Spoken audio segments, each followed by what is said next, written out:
আসসালামু আলাইকুম। এখানে থাকা দুজন লোক একটি মেয়েকে কিডন্যাপ করেছিল এবং তাকে আটকে রাখা হয়েছিল একটি সাউন্ডপ্রুফ রুমে। সেখানে তার সাথে অনেক অন্যায় করা হচ্ছিল এবং তাকে বিভিন্নভাবে মেরে ফেলার মতো নির্মম শাস্তি দেওয়া হচ্ছিল। সে কি শেষ পর্যন্ত বেঁচে ফিরতে পেরেছিল? এটি একটি ক্রাইম থ্রিলার মুভি এবং মুভিটির নাম কিডন্যাপিং স্টেলা। এই মুভিটির IMDb রেটিং ছিল 5.0। তো গল্পের শুরুতে আমরা টম নামের একজন ছেলেকে দেখতে পাই। তার পিছনে একজন ছেলে ছিল যে কিনা একটি গাড়ি চুরি করার জন্য চেষ্টা করছিল। একটা সময় সে গাড়ি খুলে ফেলে, তখন দুজন গাড়িটির ভিতরে উঠে পড়েছিল। তখন আমরা জানতে পারি এই লোকটার নাম ভিক। তারা দুজন একসাথেই কাজ করত। এরপর তারা সেখান থেকে বের হয়ে একটা সুপার শপে চলে আসে এবং দেখতে পারি তারা এখানে আলাদা আলাদা জিনিস কেনার জন্য গোছাতে থাকে। সবকিছু কেনা হয়ে গেলে তখন তাদের অ্যাপার্টমেন্টে চলে আসে জিনিসগুলো নিয়ে। তখন তাদের রুম সাউন্ডপ্রুফ বানিয়ে ফেলে এবং দেখতে পারি চুরি করা গাড়িটিও সাউন্ডপ্রুফ বানিয়ে ফেলে। পরদিন আমরা দেখি তারা গাড়ি নিয়ে একটা শুনশান ফাঁকা রাস্তায় কারোর জন্য অপেক্ষা করছিল। কিছুক্ষণ পর দেখি সেখানের রাস্তা দিয়ে একটি মেয়ে যাচ্ছিল। তারা ওই মেয়েটিকে দেখে মুখে একটি মাস্ক লাগিয়ে নেয় এবং বাইরে চলে যায়, আর সেই মেয়েটিকে কিডন্যাপ করে গাড়িটির ভিতরে ঢুকিয়ে দেয়। মেয়েটিকে নিয়ে তাদের অ্যাপার্টমেন্টে চলে গিয়েছিল। তখন ওই রুমে নিয়ে চলে যায় যে রুমটা তারা আগে থেকেই সাউন্ডপ্রুফ বানিয়ে রেখেছিল। তারপর তাকে একটি বেডে বেঁধে দেয় এবং মেয়েটির জামা কাপড় কাটতে থাকে। টম এবং ভিক তখন মেয়েটির ছবি তুলতে থাকে। ছবি তোলা শেষ হলে অন্য জামা কাপড় তখন পরিয়ে দেওয়া হয়। তখন আমরা জানতে পারি এই মেয়েটির নাম স্টেলা। তখন তার কাছে থেকে তার বাবার ফোন নাম্বার আর ইমেল আইডি চাওয়া হয়, যার কারণে তারা তার বাবাকে ব্ল্যাকমেল করে টাকা নিতে পারবে। তখন স্টেলা তাদের সবকিছু দিয়ে দেয়। তখন রুম থেকে বের হয়ে যায় তারা এবং ভিক বাইরে চলে যাওয়ার প্রস্তুত হয়, কারণ বাইরে যাওয়ার পর ছবিগুলো স্টেলার বাবার কাছে ইমেল করবে। এই কারণে ভিক বের হওয়ার সময় টমকে বলে 10 মিনিট পর পর স্টেলার খোঁজ নিতে, মানে দেখে আসতে সে ঠিক আছে কিনা। টম ভিকের কথা মতো সেটাই করে। তখন এরপর ভিক বাসায় চলে আসে স্টেলার বাবার কাছে ছবি ইমেল করার পর।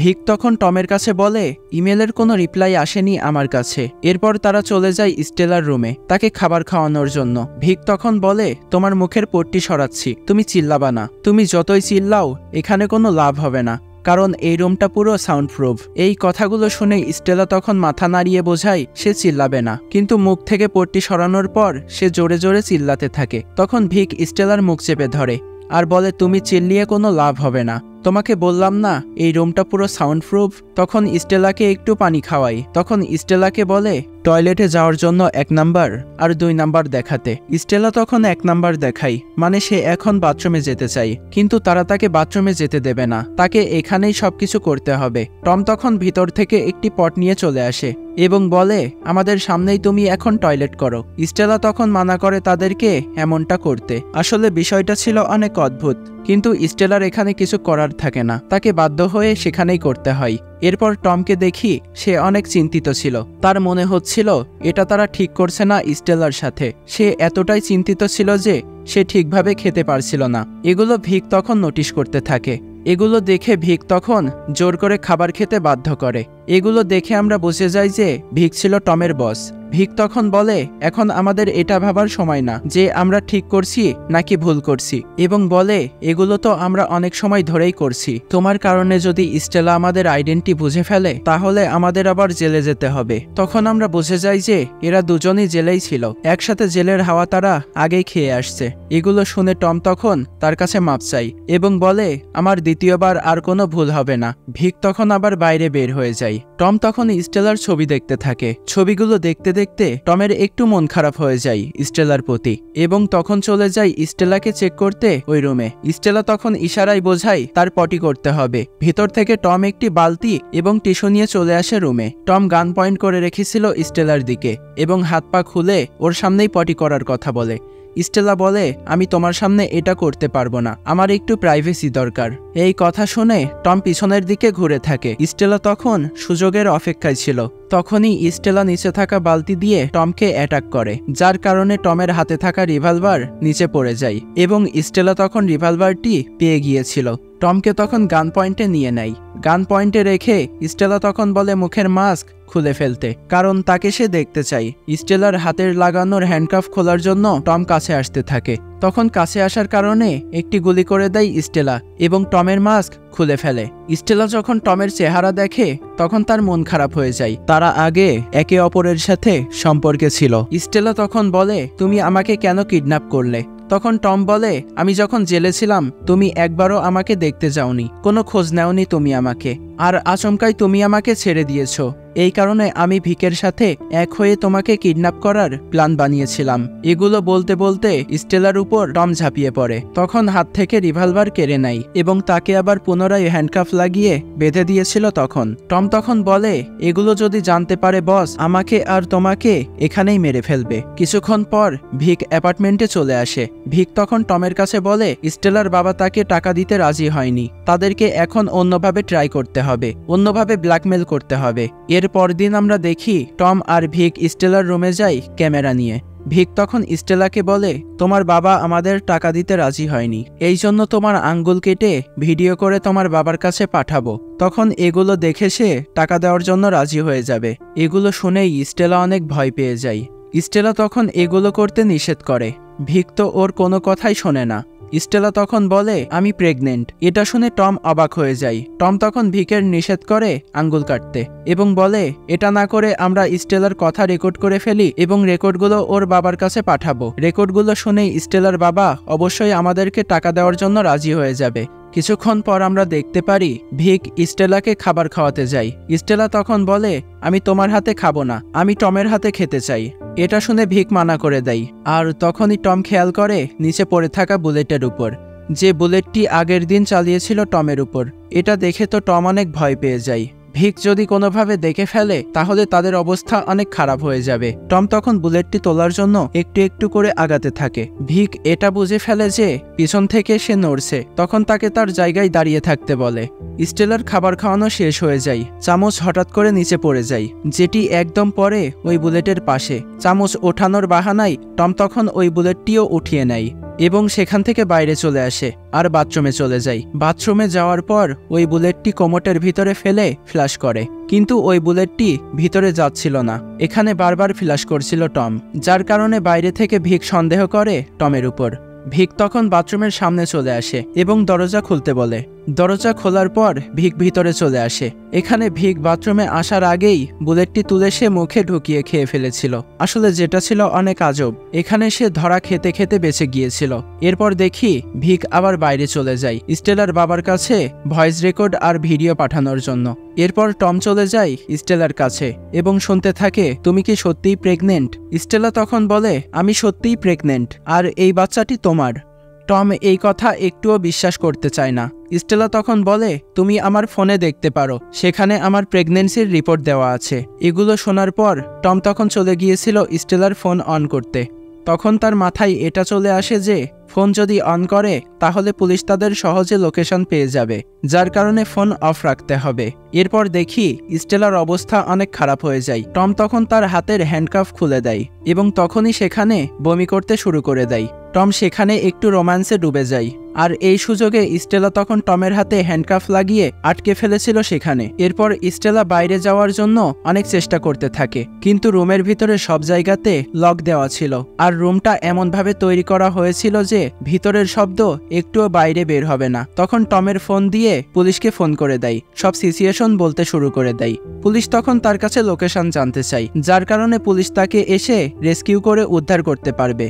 কিন্তু সে তখন লোকেশন দিতে পারে না, কারণ তাকে তো এখানে আনা হয়েছিল চোখমুখ বেঁধে। সে জানেও না সে এখন কোথায় আছে। তখন স্টেলার নজর পড়ে চাবির উপর, যেটা ওঠানোর চেষ্টা করছিল টম।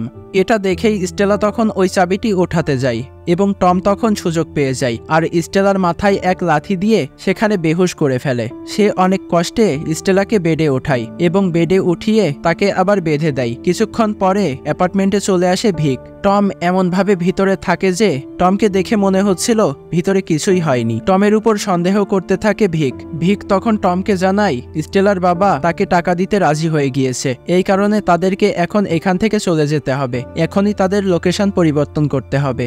টম তখন চলে যায় তাদের গাড়ির কাছে এবং গাড়ির ভিতরে পেয়ে যায় স্টেলার সেই প্রেগনেন্সির রিপোর্ট। এখানে টম শিওর হয়ে যায় যে স্টেলা তাকে মিথ্যা বলেনি, সে সত্যিই প্রেগনেন্ট। অন্যদিকে ভিক তখন স্টেলার রুমে যায়। ভিক যখন স্টেলার কাছে গিয়েছিল তখন সে দেখতে পায় তার পাশেই রয়েছে টমের ফোন। সে ফোন দেখে অবাক হয়ে যায় এবং সাথে সাথে ফোন চেক করে। তখন দেখে কল লিস্টে প্রথমেই রয়েছে পুলিশ স্টেশনের নাম্বার, মানে এই ফোন দিয়ে পুলিশকে ফোন দেওয়া হয়েছে, যেটা স্টেলা কিছুক্ষণ আগেই করেছিল। এবং সে দেওয়ালে খুঁজে পায় সেই বুলেটটি, যে বুলেটটি স্টেলা টমের উপর চালিয়েছিল। ভিক তখন বুঝে যায় এখানে কিছু একটা হয়েছে, যেটা আমার থেকে লুকানো হচ্ছে। এখানে তখন স্টেলার কাছে শোনার জন্য স্টেলার উপর টর্চার করতে শুরু করে এবং বলে, এখানে কি চলছে আর তোমরা আমার থেকে কি লুকাচ্ছ, সবকিছু বলো আমাকে, না হলে তোমাকে এখানেই মেরে ফেলবো। এটা শুনে স্টেলা তো অনেক ভয় পেয়ে যায়। স্টেলা তখন বলে দেয় যে টম তার এক্স বয়ফ্রেন্ড। ভিক তখন ভাবে টম মনে হয় আমার বিষয়ে সবকিছু বলে দিয়েছে স্টেলার কাছে। ভিক তখন স্টেলাকে বলতে থাকে, আমার বিষয়ে কি বলেছে টম, সত্যি বলো, না হলে আমি তোমাকে মেরে ফেলবো। ভিক তখন স্টেলার কাছে শোনে আমার নাম কি, তখন এটা শুনতে থাকে। আসলে টম তো ভিকের বিষয়ে কিছুই বলেনি। তখন স্টেলা বলে, তোমার নাম বলেনি আর আমি তোমাকে চিনি না, সত্যি বলছি। কিছুক্ষণ পর টম অ্যাপার্টমেন্টে চলে আসে। ভিক তখন টমকে প্রশ্ন করে, তুমি স্টেলাকে কেন কিডন্যাপের জন্য প্ল্যান বানিয়েছিলে আমার সাথে? টম তখন বলে, আমরা দুজনই তো প্ল্যান করেছিলাম, তাহলে এটা বলছো কেন এখন? ভিক তখন বলে, এসব কাজে আমাদের দুজনকেই অনেস্টলি কাজ করতে হয়, কিন্তু আমার মনে হচ্ছে না তুমি অনেস্ট আছো কাজের প্রতি। আমার মনে হচ্ছে তুমি আমার থেকে কিছু লুকাচ্ছ। টম তখন বলে, আমি অনেস্ট আর আমি কিছু লুকাচ্ছি না তোমার থেকে। এরপর দেখি স্টেলাকে বেহুশ করে অন্য লোকেশনে যাওয়ার জন্য রওনা দিয়ে দেয় এবং দেখি তারা অন্য লোকেশনে পৌঁছে গিয়েছিল। সেখানে যাওয়ার পর স্টেলাকে অনেক শক্ত করে বেঁধে দেওয়া হয়। টম তখন স্টেলার কাছে যায় এবং মাথায় আঘাতের চিহ্ন দেখে বুঝতে পারে ভিক স্টেলাকে মেরেছে। ভিক তখন টমের কাছে চাবি চায় আর এখানে চাবি দিয়ে দেয়। এই কারণে চাবি দিয়ে দেয়, যার কারণ ছিল সে টমের উপর কোনো সন্দেহ না করুক। তখন তারা বেরিয়ে পড়ে স্টেলার বাবার কাছে থেকে টাকা নেওয়ার জন্য জঙ্গলের ভিতরে। একটা সময় টম দেখতে পায় সেখানে কোনো টাকা নেই। এটা যখন ভিকের কাছে বলে, ভিক তখন বলে, আমি জানি এখানে কোনো টাকা নেই, কারণ আমি প্রথমেই টাকা রিসিভ করা লোকেশন চেঞ্জ করে দিয়েছিলাম। ভিক তখন টমের উপর গান পয়েন্ট করে। সেখানে টম বুঝে যায় যে তাদের বিষয়ে সবকিছু সে জেনে গিয়েছে। তখন সবকিছু বলতে থাকে ভিকের কাছে। পুরো বিষয় জানার পরেও ভিক টমকে মেরে ফেলতে চায়। টম তখন একটা সুযোগ পেয়ে যায়। সেখানে সে ভিককে জোরে ধাক্কা দিয়ে এখান থেকে পালিয়ে যায়। টম এখানে দৌড়ে অনেক দূরে চলে যায়, কিন্তু দূর থেকে গুলি করে ভিক, যেটা লেগে গিয়েছিল টমের বডিতে। সে তো সেখানেই পড়ে গিয়েছিল। ভিক যখন সেখানে দেখতে যায়, সেখানে যাওয়ার পর দেখে টম এখান থেকে পালিয়ে গিয়েছে। অন্যদিকে ভিক চলে গিয়েছিল লোকেশন চেঞ্জ করা সেই জায়গাতে টাকা নিতে, যেখানে স্টেলার বাবা তাকে টাকা দিতে এসেছিল। টাকা নিয়ে রাতে তখন স্টেলাকে আটকে রাখা ওই লোকেশনে চলে আসে। ভিক স্টেলাকে মেরে ফেলার জন্য পয়জন ইনজেকশন বানিয়ে ফেলে এবং স্টেলাকে মেরে ফেলার জন্য কাছে যায় ওই ইনজেকশন বডিতে পুশ করতে, কিন্তু সেখানেই চলে আসে টম এবং পেছন থেকে তার উপর হামলা করে দেয়।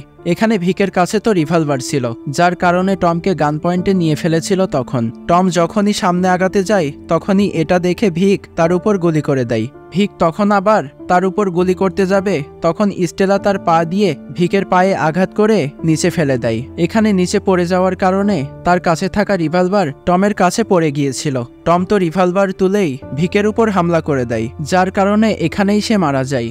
এখানে টমের অবস্থা অনেক খারাপ হয়ে যায়। তার এমনিতেই প্রথমে একটা গুলি লেগেছিল, তারপর এখানে আবার গুলি লাগলো। এখানে সে কোনোরকম ভাবে ভিকের পকেট থেকে চাবি বের করে স্টেলার কাছে দিয়ে দেয়, কারণ তাকে অনেক সিকিউরিটি লক দিয়ে বাঁধা হয়েছিল, যেটা ছিল চাবি ছাড়া খোলা অসম্ভব। তখন সে নিজেকে খুলে ফেলতে সক্ষম হয়। এখানে দেখি 2 গুলি লাগার কারণে টম এখানেই মারা যায়। এরপর স্টেলা এখান থেকে বের হয়ে বাইরে চলে যায়। বাইরে ছিল টমদের চুরি করা গাড়ি। স্টেলা তখন গাড়ির ভিতরে উঠে বসে এবং তখন সে দেখতে পায় সব টাকা এখানেই ছিল। তার বাবা ভিকদের দিয়েছিল তাকে ছেড়ে দেওয়ার জন্য এই সব টাকা, যেটা ছিল পরিমাণে অনেক। স্টেলা তখন সিদ্ধান্ত নেয় যে সে আর কখনো বাড়িতে ফিরে যাবে না এবং সে বিশ্বাস করতে পারছিল না যে তার বাবা তাকে বাঁচানোর জন্য এতগুলো টাকা দিয়েছে, কারণ তার বাবার সাথে তার সম্পর্ক একটুও ভালো ছিল না। সে এই টাকাগুলো নিয়ে অন্য শহরে চলে যাবে আর সেখানেই তার বাচ্চাকে জন্ম দিবে। তখন সে ভাবতে থাকে আমার জীবন নতুন করে আবার শুরু করতে হবে। এগুলো ভাবতে ভাবতেই এখানে মুভিটি শেষ হয়ে যায়। এমনই রোমাঞ্চকর ঘটনার এক্সপ্লেনেশন পেতে আমাদের চ্যানেলটি সাবস্ক্রাইব করে রেখে দিতে পারেন। ভিডিওটি ভালো লাগলে একটি লাইক করে দিতে পারেন। আর আপনি কোন মুভির এক্সপ্লেনেশন দেখতে চান এটি কমেন্টে লিখে যেতে পারেন। সবাই ভালো থাকবেন। আল্লাহ হাফেজ।